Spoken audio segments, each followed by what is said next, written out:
Hello, good morning to all of you. आज फिर मैं आप लोगों के लिए बहुत ही महत्वपूर्ण इम्पोर्टेंट टॉपिक्स जीएस का लेके आया हूँ, जिससे 1 या 2 नंबर के क्वेश्चंस लगभग पूछे ही जाते हैं हर एग्जाम में। ठीक है, तो सुपर डेट की दृष्टि से ये बहुत ही महत्वपूर्ण है।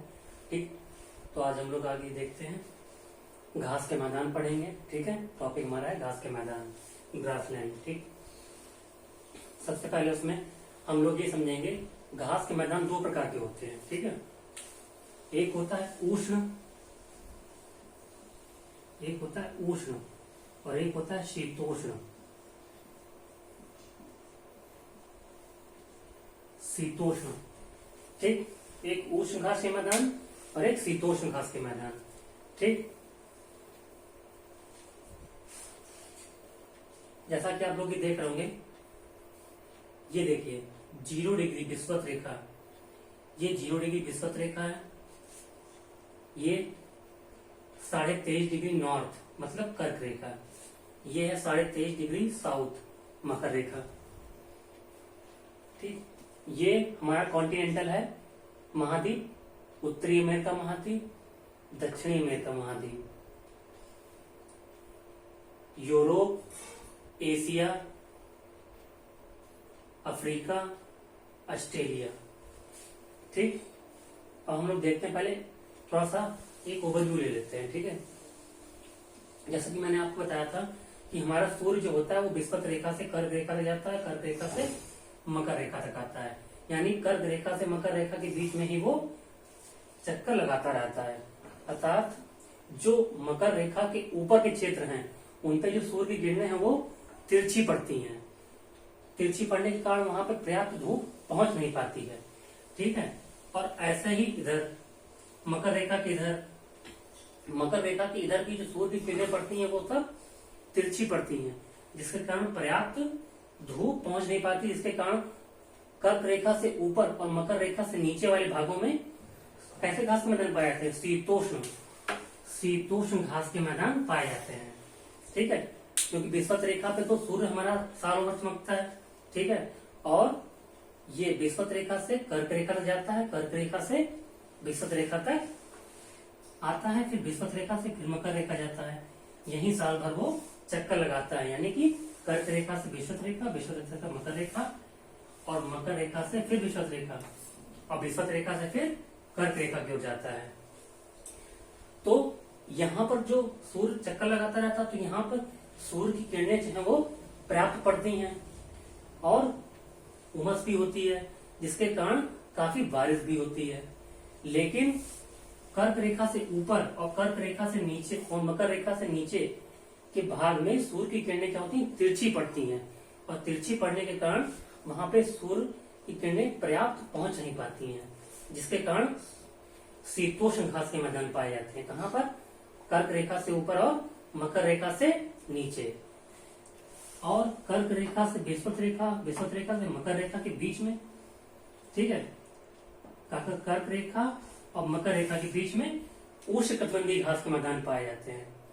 ओके, अब हम लोग देख लेते हैं ये कर्क रेखा कहाँ कहाँ से होकर जाती है। कर्क रेखा कहाँ से होकर जा रही है? कर्क रेखा ये उत्तरी अमेरिका ध्रुव से होकर जा रही है। ठीक है, इससे हमारे ये क्वेश्चन भी क्लियर हो जाएंगे कुछ। कर्क रेखा उत्तरी अमेरिका से होकर जा रही है, फिर अफ्रीका महाद्वीप से होकर जा रही है, फिर एशिया में भारत से होकर जाती है, फिर विषुवत रेखा 0 डिग्री जिसे हम भूमध्य रेखा भी कहते हैं, ये कहां से आती है? ये दक्षिणी अमेरिका है, ये दक्षिणी अमेरिका है। ये जो हमारा है ये वाला पार्ट, ये उत्तरी अमेरिका है, ये दक्षिणी अमेरिका है। दक्षिणी अमेरिका से आती है, फिर अफ्रीका से होकर जाती है, फिर आगे निकल जाती है। फिर मकर रेखा कहां से होकर जाती है? एक तो ये दक्षिणी अमेरिका से होकर जाती है, अफ्रीका से होकर जाती है और ऑस्ट्रेलिया से होकर जाती है। ठीक है, अब इससे कुछ क्वेश्चंस हमारे और भी तैयार होंगे कि वह कौन सा महाद्वीप है या कॉन्टिनेंटल है जिससे तीनों यानी कर्क रेखा, मकर रेखा और विषुवत रेखा होकर गुजरती हैं। तो कौन सा है? अफ्रीका, ठीक है। ये कौन सा है हमारा महाद्वीप? अफ्रीका। अफ्रीका महाद्वीप से तीनों रेखा जा रही है। कौन कौन सी आ रही है? ये देखिए, कर्क रेखा भी होकर जा रही है, विषुवत रेखा, भूमध्य रेखा होकर भी जा रही है, और मकर रेखा भी होकर जा रही है, ठीक है। फिर ऐसा कौन सा कॉन्टिनेंटल है जिससे दो रेखाएं होकर जाती हैं? यह महाद्वीप है दक्षिणी अमेरिका। दक्षिणी अमेरिका से कौन कौन सी जा रही हैं? एक तो विषुवत रेखा या भूमध्य रेखा, दूसरी मकर रेखा, ठीक। ऑस्ट्रेलिया से कौन सी रेखा को गुजरती है? मकर रेखा। भारत से कौन सी रेखा को गुजरती है? कर्क रेखा। उत्तरी अमेरिका ये पूरा महाद्वीप है, ठीक है। ये कनाडा है, इसमें ये अमेरिका है। फिर अमेरिका के बाद फिर यहाँ पे मैक्सिको आ जाता है। ये भाग नीचे वाला मैक्सिको होता है,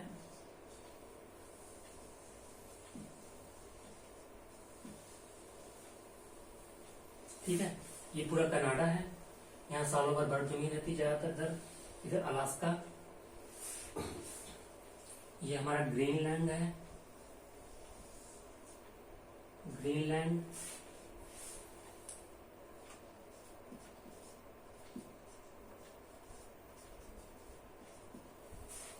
ठीक,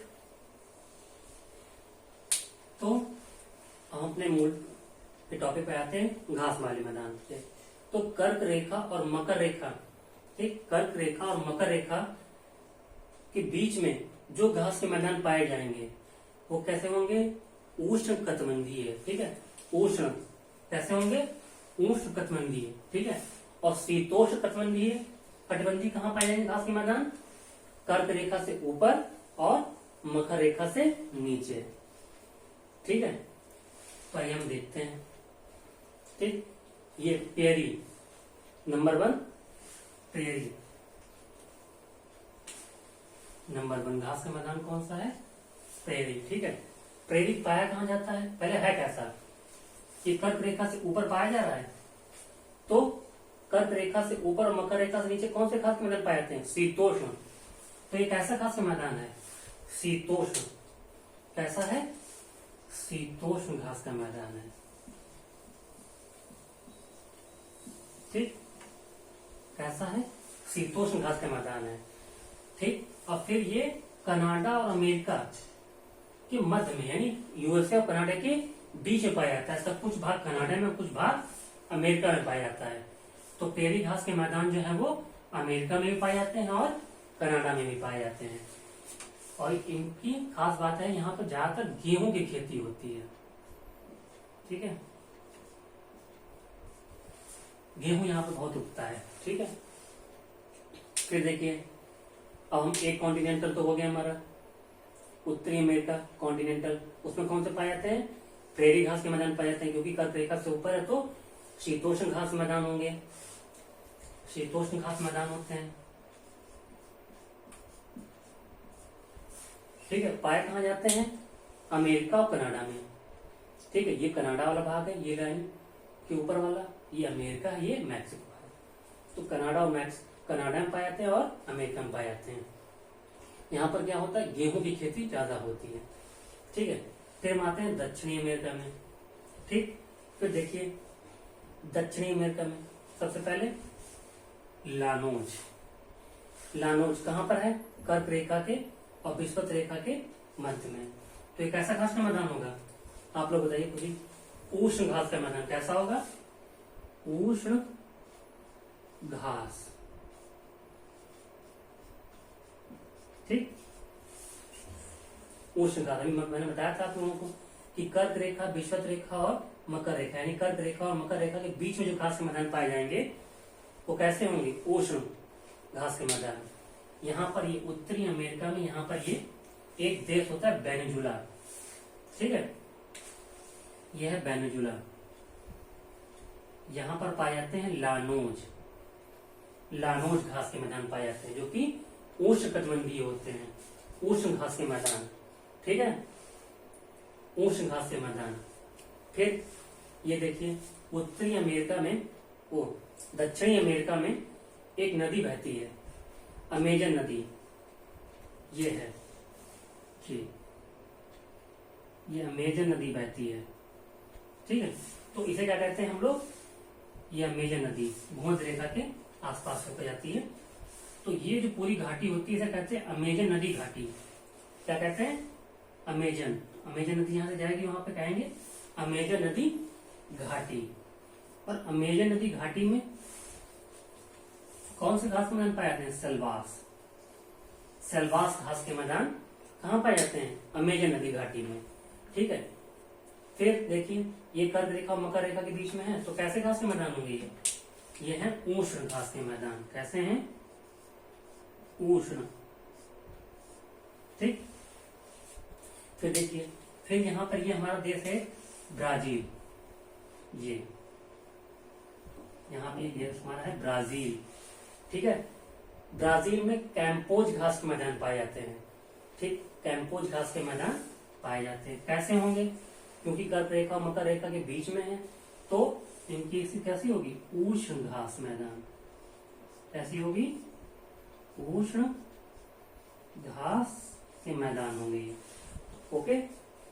फिर आइए, अब ये दक्षिणी अमेरिका में ही नीचे ये एक देश है हमारा अर्जेंटीना। ठीक, यहाँ पे एक देश है हमारा अर्जेंटीना। चूंकि मकर रेखा के नीचे है, मैंने क्या बताया था, कर्क रेखा से ऊपर और मकर रेखा से नीचे। ठीक है। जलवायु कैसी होती है, शीतोष्ण कटिबंधीय। कैसी होती है, शीतोष्ण कटिबंधीय। तो ये जो पंपास घास के मैदान पाए जाते हैं, कहाँ पाए जाते हैं, अर्जेंटीना में। तो ये होते कैसे हैं, क्योंकि मकर रेखा के नीचे है, तो शीतोष्ण घास के मैदान होंगे। ये कैसे होंगे, शीतोष्ण। ठीक है। अब तक तो आप लोग सब जाने लगे होंगे। ठीक है, कि कौन से शीतोष्ण है, कौन से उष्ण है।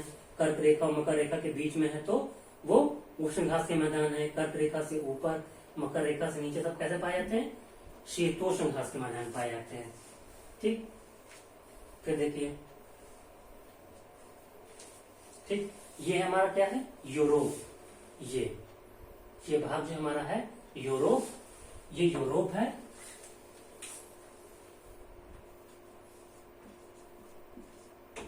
यूरोप। ठीक, ये है एशिया। ठीक। अब देखिए, यूरोप में एक देश पाया जाता है हंगरी। यूरोप का एक देश है हंगरी। ठीक। हंगरी में पुस्टाज नामक घास के मैदान पाए जाते हैं। कौन से घास के मैदान, पुस्टाज नामक घास के मैदान पाए जाते हैं।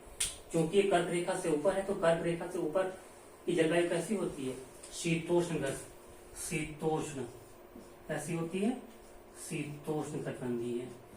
तो कैसे घास के मैदान होंगे, शीतोष्ण घास के मैदान होंगे। कैसे होंगे, शीतोष्ण घास के मैदान होंगे। ठीक। फिर देखिए स्टेपी। ठीक, तो स्टेपी घास के मैदान जो है वो उसका कुछ भाग जो है यूरोप में पाया जाता है और कुछ भाग एशिया में पाया जाता है। क्योंकि ये यूरोप है और ये एशिया है, इनके मध्य पाए जाते हैं। ठीक है। तो ये कहाँ पाए जाएंगे स्टेपी, एशिया और यूरोप, मतलब यूरेशिया। ठीक, इस भाग को हम यूरोप प्लस एशिया, यूरेशिया भी कह देते हैं। ठीक है। कैसे होंगे, क्योंकि कर्क रेखा से ऊपर है, तो ये होंगे शीतोष्ण कटिबंधीय।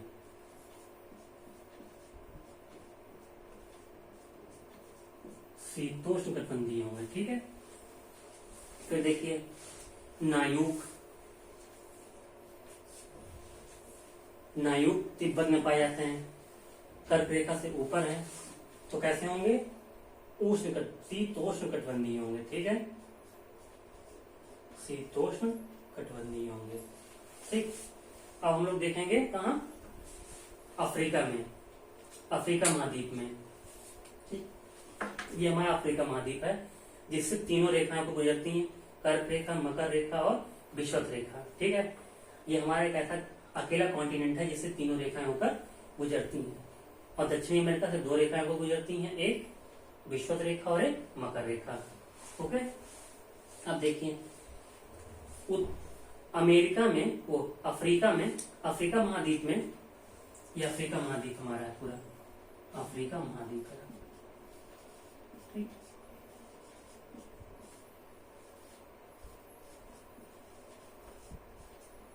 अफ्रीका महाद्वीप है। अफ्रीका महाद्वीप में यहाँ पर हमारा एक देश है तंजानिया। क्या है? तंजानिया। कौन सा देश है? तंजानिया देश है। ठीक है। यहाँ पर कौन से घास के मैदान पाए जाते हैं? सेरेंगेटी। कौन से?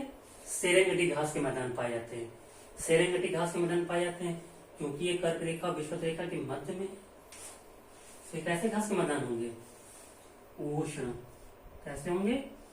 उष्ण। ठीक। और ये हमारा है, ये पूरा अफ्रीका महाद्वीप है, ये दक्षिण अफ्रीका महाद्वीप, ठीक है, उत्तरी, और ये बीच मध्य अफ्रीका।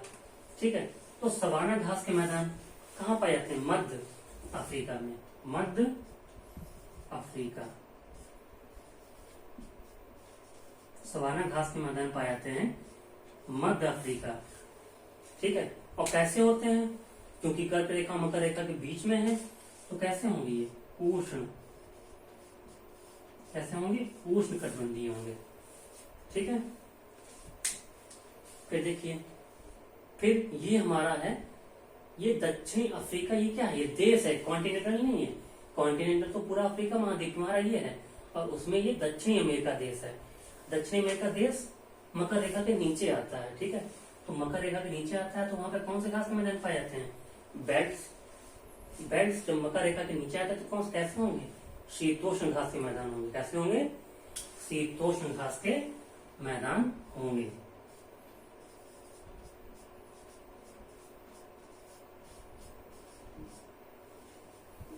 ठीक है। कैसे हैं ये? शीतोष्ण घास के मैदान है। कहाँ पाए जाते हैं? दक्षिणी अफ्रीका। ठीक। फिर देखिए, ये हमारा भारत है। ठीक है। ये हमारा भारत है। भारत के पास श्रीलंका। ठीक। श्रीलंका में कौन से घास के मैदान पाए जाते हैं? पटाना। कौन से पाए जाते हैं? पटाना। ठीक है। क्योंकि ये कर्क रेखा मकर रेखा के बीच में है, तो कैसे होंगे? उष्ण। कैसे होंगे? उष्ण घास के मैदान होंगे। कैसे होंगे? उष्ण घास के मैदान होंगे। ठीक है। फिर हमारा ये है फिलीपींस। ठीक। फिलीपींस में पाए जाते हैं, ये पूरा फिलीपींस है। फिलीपींस में कागोन पाए जाते हैं। कागोन घास के मैदान पाए जाते हैं। कागोन घास के मैदान पाए जाते हैं जो कि कर्क रेखा से ऊपर है, तो यहाँ की जलवायु होगी शीतोष्ण। कैसी होगी? शीतोष्ण।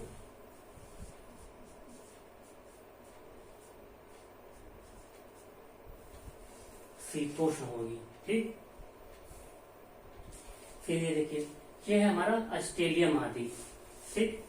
ऑस्ट्रेलिया महाद्वीप, इसमें से कौन सी रेखा को गुजरती है ऑस्ट्रेलिया महाद्वीप से? मकर रेखा। ये देखिए, ठीक है, मकर रेखा। मकर रेखा के ऊपर की जलवायु कैसी होती है? ऊपर की उष्ण कटिबंधीय, नीचे की शीतोष्ण कटिबंधीय। ठीक है। मकर रेखा के ऊपर जो घास के मैदान पाए जाते हैं उसे हम उत्तरी ऑस्ट्रेलिया कह देंगे। कौन से पाए जाते हैं? पार्कलैंड। तो पार्कलैंड कैसे होते हैं? उष्ण घास के मैदान होते हैं। कैसे? उष्ण घास के मैदान होते हैं पार्कलैंड। ठीक। और जो मकर रेखा के नीचे होते हैं ऑस्ट्रेलिया महाद्वीप में, उसे हम दक्षिणी ऑस्ट्रेलिया कह देंगे। ठीक।